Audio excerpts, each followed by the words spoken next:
이렇게 기도하겠습니다. 사랑의 하나님 감사합니다. 오늘도 저희들 이 새벽 주님 앞에 나오게 하시고 하나님 말씀을 대하고 우리의 마음에 있는 모든 것을 주께 내어드리는 기도의 시간을 갖게 해주셔서 감사합니다. 찬양으로 고백하였던 것과 같이 우리가 아무리 메마른 땅을 걸어간다 할지라도 내가 홀로 있는 것과 같은 외로움 속에 걸어간다 할지라도 주님은 늘 우리와 함께 하시고 우리를 지키시는 분이심을 우리는 믿습니다. 하나님이 찬양의 고백이 입술의 고백으로만 끝나는 것이 아니라 마음 중심에서부터 나오는 깊은 믿음의 고백 될 수 있도록 주여 축복하여 주시옵소서. 주님이 언제나 나와 함께 하시는 것을 내가 늘 바라보길 원합니다. 나의 모든 것을 인도하시고 나의 삶을 주장하시는 놀라우신 그 주님의 능력을 우리 모두가 경험하게 되기를 원합니다. 나의 삶이 내가 혼자 살아가고 있는 것 같이 느껴지지만 언제나 정말 필요한 때에 하나님의 계획 아래에서 우리가 살아가고 있었음을, 또한 지금도 그렇게 살아가고 있음을 저희들 느끼게 하여 주시고, 그 뒤를 돌아보고 하나님의 인도하심을 바라보았을 때에 나의 힘이 아닌 주님의 능력으로 오늘 이 자리까지 왔음을 감사할 수 있는 그러한 우리가 될 수 있도록 감사의 절기를 저희들 잘 보내게 하여 주시옵소서. 오늘 거룩하신 하나님 말씀을 대합니다. 말씀을 대할 때에 우리의 듣는 귀와 눈을 열어주시어서 나에게 주시는 하나님 말씀을 듣고 나의 삶에 적용하는 놀라운 시간 되게 하여 주시옵소서. 예수 그리스도 이름으로 간절히 기도합니다. 아멘. 우리 오늘 말씀 함께 보겠습니다. 오늘 말씀 여호수아 20장 1절부터 9절까지 말씀 함께 보겠습니다. 1절부터 9절까지 말씀 함께 보겠습니다. 주님께서 여호수아에게 말씀하셨다. 너는 이스라엘 자손에게 이렇게 일러라. 내가 모세를 시켜 너희에게 말한 도피성을 지정하여 고의가 아니라 실수로 사람을 죽인 사람을 그곳으로 피하게 하여라. 그곳은 죽은 사람에 대한 복수를 하려는 사람을 피하는 것이 될 것이다. 살인자는 이 성읍들 가운데 한 곳으로 가서 그 성문 어귀에 서서 그 성의 장로들에게 자신이 저지른 사고를 설명하여야 한다. 그러면 그들은 그를 성 안으로 받아들이고 그가 있을 곳을 마련해 주어 함께 살도록 해야 한다. 죽은 사람에 대한 복수를 하려는 사람이 뒤쫓아온다 할지라도 그 사람의 손에 살인자를 넘겨주어서는 안 된다. 그가 전부터 그의 이웃을 미워한 것이 아니고 실수로 그를 죽였기 때문이다. 그 살인자는 그 성읍에 머물러 살다가 회중 앞에 서서 재판을 받은 다음 그 당시에 대제사장이 죽은 뒤에야 자기의 성읍, 곧 자기가 도망 나왔던 성읍에 있는 자기의 집으로 돌아갈 수 있다. 그래서 그들은 요단강 서쪽 지역에서는 납달리 산간지방에 있는 갈릴리의 게데스와 에브라임 산간지방의 세겜과 유다 산간지방의 기럇 아르바 곧 헤브론을 도피성으로 구별하여 지정하였다. 또 여리고 동쪽 요단강 동쪽 지역에서는 루벤 지파의 평지 광야에 있는 베셀과 갓 지파의 길르앗 라못과 므낫세 지파의 바산 골란을 도피성으로 구별하여 지정하였다. 이 성읍들이 이스라엘의 모든 자손이다. 그들 가운데 살고 있는 외국인 가운데서 누구든지 실수로 사람을 죽였을 때에 그곳으로 피하여 회중 앞에 설 때까지 죽은 사람에 대한 복수를 하려는 사람의 손에 죽지 않도록 하려고 구별하여 지정한 도피성이다. 아멘.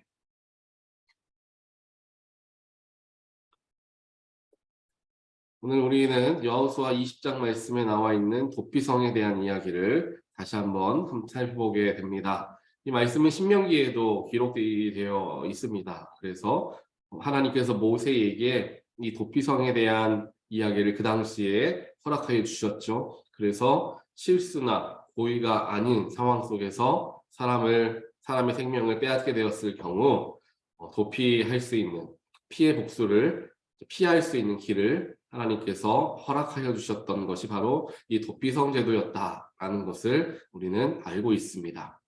그리고 이 도피성 제도를 이제 실천하게 되는, 이제 지정하게 되는 일들을 이제 오늘 여호수아 20장 말씀에서 우리가 이제 보게 되는데요.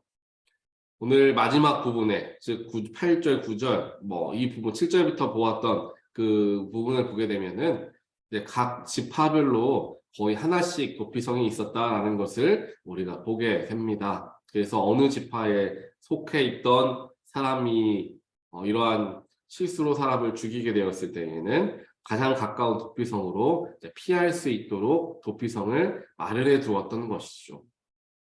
그래서 언제나 쉽게 접근할 수 있는, 빠르게 도망칠 수 있는 그곳을 도피성으로 삼아두었던 것을 우리는 보게 되는 것입니다.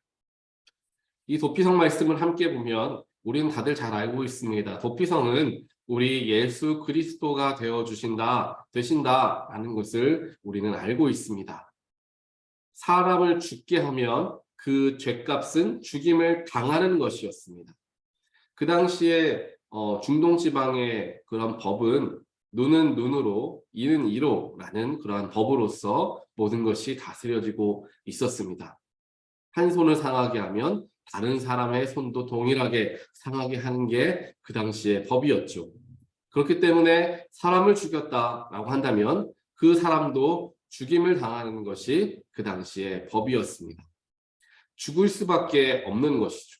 피할 수 없는 죄로 말미암아 죽을 수밖에 없는 사람들이 있었다라는 것이죠. 하지만 그들이 생명을 보존할 수 있는 길은 단 하나였는데 그것은 바로 도피성으로 피하는 것이었습니다. 이것이 바로 예수 그리스도께서 우리에게 행하신 놀라우신 일이 됩니다. 우리 역시 하나님께 죄를 지음으로 말미암아 하나님으로부터 멀어지고 생명으로부터 죽음으로 옮겨져 가게 되는 그러한 안타까운 일을 하게 되었습니다. 하지만 그러한 불쌍한 죽을 수밖에 없는 영생을 누리지 못하는 그러한 우리들에게 예수님께서 찾아오셔서 언제든지 피할 수 있는 도피성이 되어 주셨던 것입니다. 그래서 누구든지 예수에 피하게 되면, 예수 안에 거하게 되면 그 모든 죄가 사라지게 되는 것을 우리는 알 수가 있고 또한 그것을 믿고 살아가고 있는 것입니다. 물론 오늘 도피성 말씀을 보더라도 그 사람에 대하여서 분명한 심판이 있다라고 이야기를 하죠. 도피성에 숨어 들어온 사람들, 도피성으로 목숨을 구하기 위해서 들어온 사람들이 어떠한 죄를 지었는지, 거짓말을 하는 것은 아닌지에 대하여서 시시비비를 확실하게 따진 후에 분명한 고의성이 없었다라는 것이 밝혀지면 그 사람을 살려주는 것을 보게 되는 것입니다. 다만 도피성 안에 있을 때에만 살게 된다. 도피성을 벗어나게 되면 언제든지 피해 복수를 당할 수 있다. 성경은 이야기합니다. 우리의 삶을 오늘 말씀에 비추어서 생각해 보면 좋을 것 같습니다. 우리 역시 이미 아담과 하와의 범죄함으로 말미암아 생명이 가득하였고 또한 모든 것이 주어지고 있었던 에덴에서 쫓겨나게 되었습니다. 에덴에서 쫓겨나게 되었던 것은 크게 두 가지를 의미합니다. 이제 앞으로 먹고 사는 문제는 우리 스스로, 인간 스스로 해야 한다라는 것과 출산 역시도 아이를 기르는 것 자체도 사람이 아파하며 심지어는 목숨을 잃어가며 아이를 낳아야 한다라는 것을 의미했죠. 그리고 그것보다 더 하나 중요한 것은 무엇이냐 하면 생명이 끊어지게 되었다라는 것입니다. 아담과 하와가 에덴 동산에서 있을 때에는 그 생명이 영원토록 지속되는 영생을 누릴 수 있는 축복을 누리고 있었습니다. 하지만 에덴에서 쫓겨남을 통하여서 생명이 끊어지게 되었죠. 죄로 말미암아 생명이 끊어지게 되었고 우리의 삶은 고통스러운 고난의 길들을 맞이하게 되었던 것입니다. 하지만 그 고통과 고난, 생명의 끊어짐을 다시금 이어주신 분, 없애주신 분, 영생으로 옮겨주신 분이 바로 예수 그리스도이신 것이죠. 그래서 우리 모두가 비록 원죄, 죄악된 사람들이지만 하나님으로부터 멀어진 사람들이고 영생으로부터 멀어진 사람이지만 예수 안에 거할 때, 예수를 내가 믿고 예수를 나의 구주로서 신뢰할 때 그 영생을 얻게 되고 삶의 고난이 기쁨과 감사로 변화되어지게 되는 놀라운 축복이 임하게 된다라는 사실을 우리는 알고 있습니다. 그와 동시에 오늘 말씀에서도 마찬가지로 도피성 안에 머물렀을 때에 그 생명을 보존할 수 있었던 것과 같이 우리 역시 예수 그리스도 안에 거할 때, 예수 그리스도 안에 있을 때에 우리의 생명을 보존할 수 있게 된다라고 생각해 볼 수 있습니다. 그 이야기는 무엇입니까? 예수 안에 머물지 않고 예수로부터 떠나가게 되면 한 번 예수를 믿었다 하더라도 그것이 끝나는 것이 아닙니다. 한 번 도피성에 들어갔기 때문에, 한 번 재판을 받았기 때문에 그렇다고 모든 것이 끝나는 게 아니죠. 도피성을 벗어나게 되면 언제든지 죽음의 목숨의 위협을 당하는 그러한 상황이 일어날 수 있는 것입니다. 우리도 마찬가지입니다. 예수 그리스도를 구세주로 믿고 내가 교회를 다니고 그리스도인으로서 살아가는 것만으로서 모든 것이 끝나는 것이 아닙니다. 날마다 내가 예수 안에 거하려 노력해야 한다는 거죠. 예수 안에 거하지 못하고 예수 밖에 거하게 되면 언제든지 다시금 죄악된 길로 우리는 빠져들 수 있고 우리의 영생이, 우리의 생명이 위협받는 위험에 처할 수 있다는 이야기입니다. 그렇기에 한 번 도피성에 들어가는 것으로 만족하는 것이 아니라 한 번 예수를 믿었다, 내가 예수를 구주로 고백합니다 라고 말씀을 드리는 그 한 번으로서 모든 것이 끝나는 것이 아니라 날마다 계속해서 예수 안에 거하는 노력이 우리에게 필요하다라는 것을 오늘 말씀을 통하여서 우리는 분명하게 살펴볼 수 있습니다. 사랑하는 성도 여러분, 우리는 하나님 앞에 나아가는 그 순간까지 날마다 노력하며 살아가야 하는 사람들입니다. 왜냐하면 우리의 죄성이 있고 우리 모두는 연약한 사람들이기 때문입니다. 그러한 연약함을 내가 인정하고 예수 안에 거하지 않는, 즉 예수 안에 거하려는 노력을 기울이지 않고 그냥 살아가다 보면 언제든지 나도 모르게 예수로부터 멀어진 것을 발견할 수밖에 없다는 것이죠. 나도 모르게 그 사이에 수많은 죄악에 노출되어지고 심지어는 그 죄에 익숙해져 버려서 그 죄가 무엇인지도 알지 못하는 정말로 안타까운 일이 생길 수 있다는 것입니다. 그렇기에 예수님은 날마다 우리를 부르시고 찾으신다 성경은 기록합니다. 목자가 어린 양을 찾아 헤매듯이, 목자가 어린 양을 부르듯이 목자가 똑같이 생겨 보이는 모든 양의 이름을 알고 그 양이 어떠한 모습을 가지고 있는가를 속속들이 알고 있는 것과 같이 하나님께서는 오늘도 우리를 부르신다. 예수님은 오늘도 우리를 부르시고 찾으신다라는 사실입니다. 우리가 그 찾으시는, 우리를 부르시는 예수의 음성을 듣게 되는 저와 여러분 되시기를 주님의 이름으로 간절히 축원드립니다. 제가 아주 어렸을 때 초등학교 1학년 혹은 그 전에 그때 살았던 동네는 굉장히 작은 동네였습니다. 작은 골목 사이에 집들이 한 양쪽으로 10채, 15채씩 있었던 동네였죠. 그리고 그 길 끝에는 학교가 있었습니다. 그래서 그 동네에 사는 학생들은 서로 다 또 나이대가 비슷한 친구들이었어요. 그러니까 그 가정들이 다 젊은 가정들이 쭉 그 초등학교 주변에 살고 있었던 거죠. 그래서 그 각 집의 친구들이 다 제 친구들이었습니다. 이 집에는 누가 살고 저 집에는 어떤 형이 살고 또 이 집에는 어떤 누나가 사는 그러한 동네에 제가 살고 있었습니다. 그래서 동네 친구들과 함께 학교가 끝난 후에 한참 동안 아이들이 동네 골목에서 놀지 않습니까? 공청회도 하고 많은 놀이를 하며 놉니다.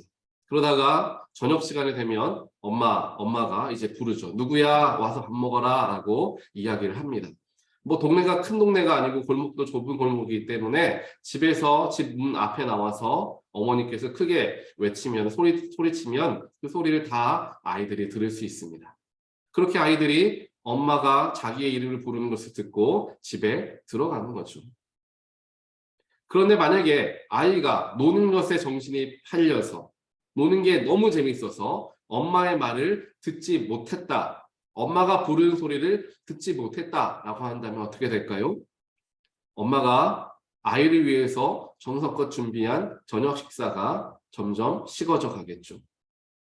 그럼에도 듣지 못하면 나중에는 그 음식을 먹을 수 없는 지경까지 갈 수가 있을 것입니다. 우리의 영적인 생활도 마찬가지입니다. 주님께서 날마다 부르시는데 내가 어떤 것에 정신이 팔려서 주님의 음성을 듣지 못하게 되는 경우들이 삶에 굉장히 많습니다. 제가 그것을 어떻게 느낄 수 있냐면 영적으로 깨어 있을 때가 있지 않습니까? 기도에 뜨겁게 들어가는 때에 혹은 말씀에 묵상하며 너무나 즐거워서 매일같이 말씀을 묵상하며 하나님께 나아가는 중에 또한 하나님께 예배하고 또한 하나님께 찬양하는 게 즐거워서 찬양 집회 또한 예배들 이렇게 매일같이 드리는 삶을 살아갈 때에는 삶의 정말 곳곳에서 하나님의 뜻을 발견하게 되는 경우가 굉장히 많이 있습니다. 누구를 만나더라도 하나님이 이 사람 오늘 만나게 하셔서 이 얘기 들으라고 만나게 하셨구나. 혹은 이 말 전해주라고 만나게 하셨구나. 하나님 감사하다 발견하게 됩니다. 작은 일상 속에서 하나님이 이렇게 나에게 주시네. 하나님이 나를 이렇게 사랑하시네를 그 순간순간 속속들이 발견하게 됩니다. 영적으로 깨어있을 때. 하지만 영적으로 깨어있지 못하고 말씀을 묵상하는 것도 예배를 드리는 것도 기도와 찬양하는 것도 게으른 삶을 살아가고 있을 때에는 삶의 하나님이 발견되어지지가 않는 거예요. 그냥 하루가 내가 원하는 대로 내 일상처럼 그냥 하루가 흘러가는 것을 경험합니다. 내가 영적으로 깨어있느냐 영적으로 깨어있지 못하느냐에 따라서 하나님의 음성을 더 깊이 듣고 혹은 듣지 못하는 일들이 정말 너무나 쉽게 일어난다는 사실입니다. 그렇기 때문에 우리는 날마다 깨어 있어야 한다는 것을 의미합니다. 날마다 깨어 있는다는 것은 결국 예수 안에 거하는 것을 의미한다는 사실이죠. 예수 안에 거하면 예수와 함께 동행하면 삶의 여러 곳에서 하나님의 흔적을 예수의 도우심을 성령님의 함께하심을 발견할 수밖에 없다라는 것입니다. 하나님 왜 내 삶에는 나타나시지 않습니까? 하나님 왜 나를 도와주시지 않습니까? 하나님 내 기도를 왜 안 들어주십니까? 하나님 왜 나의 삶은 항상 이렇습니까? 라는 질문이 든다면 우리의 내면을 살펴보아야 한다라는 것입니다. 내가 하나님의 음성을 들을 귀가 있었는가? 내가 하나님의 말씀을 그대로 들을 마음의 준비가 되어 있었는가?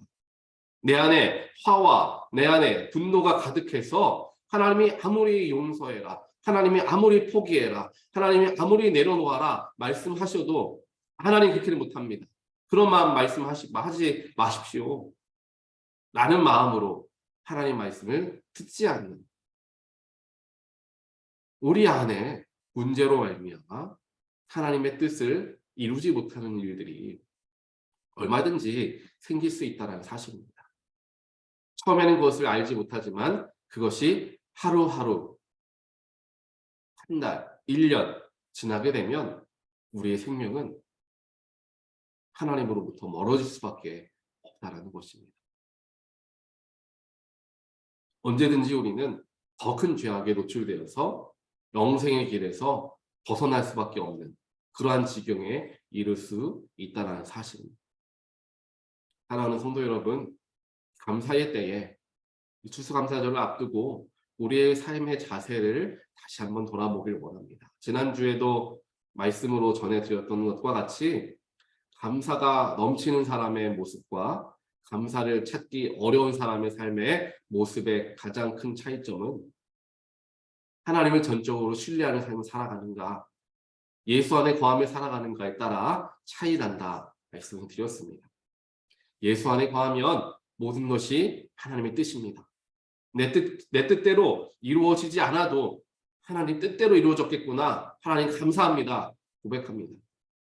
내가 길을 가다 넘어져도 하나님 크게 다치지 않게 해주셔서 감사합니다. 내가 누군가를 통하여서 조금 가슴 아픈 이야기를 들었다 하더라도 하나님 그래도 나 예수 믿게 해주셔서 그 말을 듣고 조금은 힘들지만 참아내게 해주셔서 감사합니다. 내가 똑같이 그 사람에게 쏘아주지 않게 멈춰주셔서 감사합니다. 예수와 함께하는 사람은 감사의 삶이 되어질 수밖에 없다라는 것입니다. 감사가 부족하고 감사가 박한 삶을 살아가고 있다면 나의 영적인 상태를 되돌아보아야 한다라는 하나님의 사인인 줄 알고 우리의 마음을 하나님께 다시금 드릴 수 있는, 예수로부터 내가 멀어졌구나 라는 것을 느끼게 되는 하나의 영적인 사인으로 생각해 보시면 좋을 것 같습니다. 오늘 하루 말씀을 기억하시고 또한 지금도 나를 부르시는 예수님의 음성을 듣게 되는, 그래서 예수님 제가 여기 있습니다. 제가 예수님께 돌아갑니다. 예수님 안에 거하게 되는 모든 되시기를, 그래서 삶에 감사가 넘치는, 이래도 감사하고 저래도 감사하고 다른 거 다 없어도 내 생명 구원해 주신 하나님 감사합니다. 감사만이 우리에게 남게 되는 모든 되시기를 주님의 이름으로 다시 한번 축원드립니다. 함께 기도하겠습니다. 하나님 감사합니다. 하나님 또 감사합니다. 우리에게 영생을 허락해 주시고 죄악된 우리들이지만 하나님의 자녀 삼아 주셔서 감사합니다. 지옥에 갈 수밖에 없는 죄악된 사람들이지 저희들을 구원하시기 위해서 사랑하는 독생자 아들을 이 땅에 보내시고 그를 죽게 하시면서까지 우리를 구원하여 주신, 우리에게 천국의 소망을 주신 하나님의 은혜에 감사를 드립니다. 오늘 이렇게 하나님 앞에 예배할 수 있도록 해주셔서 감사합니다. 잠에서 깨워주시고 숨을 쉬게 하시며 움직이게 하시며 들을 수 있는 귀를 열게 하여 주시고 또한 볼 수 있는 눈을 허락하여 주신 하나님 감사합니다. 나의 삶에 언제나 감사가 넘치게 되길 원합니다. 없는 것 때문에 낙심하고 없는 것 때문에 슬퍼하며 정말 살아가는 그런 답답한 안타까운 삶이 아니라 주어진 것에 감사할 줄 알고 하나님의 동행하심에 기뻐할 줄 알고 내가 가지고 있는 것들을 이미 허락하여 주신 하나님의 은혜에 감사할 줄 아는, 감사가 넘치는 행복하고 기쁜 삶을 우리가 누리기를 원합니다. 이러한 삶의 차이는 정말 종이 한 장의 차이인 줄 저희들 압니다. 우리의 방향성과 우리의 얼굴을 주를 향해 돌리게 하여 주시어서 주님께서 허락하여 주시는 놀라운 축복과 또한 감사의 제목들을 발견하며 기쁨으로 감사함으로 살아가는 우리 모두가 될 수 있도록 축복하여 주시옵소서. 감사의 계절 추수감사절을 맞이하여서 사랑하는 가족들과 만나며 많은 이야기를 나눌 때에 하나님 지혜 주시고 주님의 마음 허락하여 주시어서 가족들과 함께 하나님에 대해서 이야기하고 아이들과 가족들의 영적인 건강을 물어보며 하나님 안에서 축복된 귀한 가정의 만남, 모임들 갖게 하여 주시옵소서. 이 모든 말씀 예수 그리스도 이름으로 간절히 기도드리옵나이다.